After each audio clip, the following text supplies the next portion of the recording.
By energy transition, we refer to a complex and comprehensive change in the ways we produce and consume energy.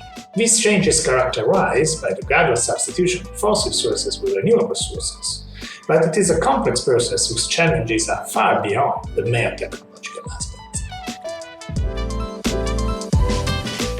In fact, in order for this transition to be successful, the development of proper technologies is a necessary but not sufficient condition that needs to be complemented by the wider consideration of many social aspects. By social aspects, we mean, on the one hand, the mitigation of potential negative effects and the maximization of benefits, such as making energy affordable for all and making the energy research safe and guaranteed for all the final users, improving the quality of life of communities by reducing, just as an example, local environmental problems.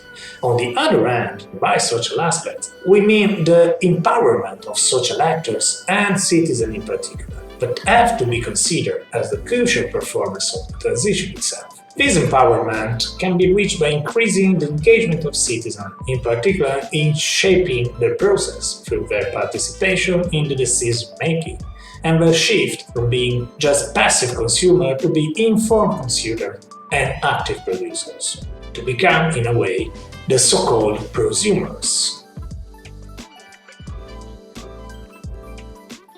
Unfortunately, the resources that we, as citizens, have at our disposal and that we are able to use for raising our role in the energy system are often limited. It is not only a matter of economic constraints. For sure, not all the citizens have the practical condition to become prosumers, but often the inertia that contrasted their involvement derives from a lack of interest and knowledge on the energy and environmental topic.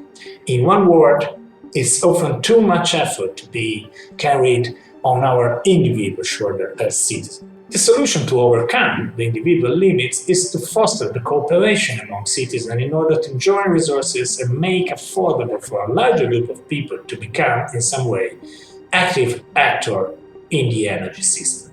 These cooperation models have been gaining relevance for the past 2 decades, almost all around Europe and beyond, through the establishment of voluntary organizations aimed at raising citizen power all along the energy chain. The so-called energy communities that have been recently formally recognized by the European Union through the directives 2001 in 2018 and 944 in 2019. But beyond the regulatory framework and financial needs, there are few challenges to be addressed to foster a successful, productive, and sustainable over time energy communities. A non-exhaustive list can be composed as follows.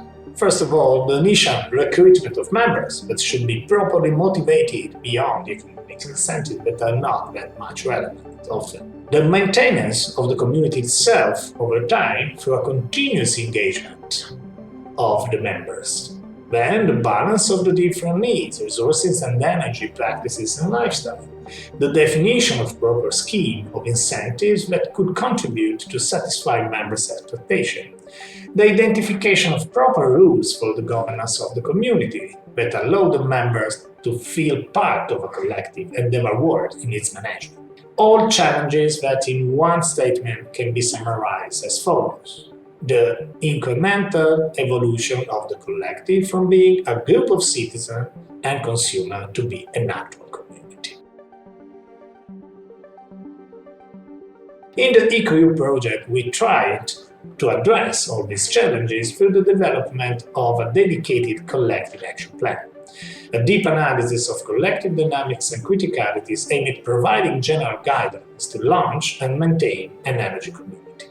Based on a wider review of the scientific literature in the field and the description of a few case studies that can be considered as best practices to deal with these many issues, the Collective Action Plan proposes a number of possible strategies and activities to be implemented by community promoters, being they a group of citizens, entrepreneurs, or public administrators.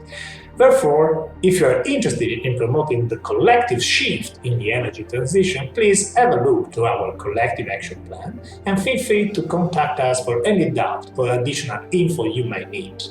And remember that also in energy transition, unity is strength, and jointly we are more than just the sum of ourselves.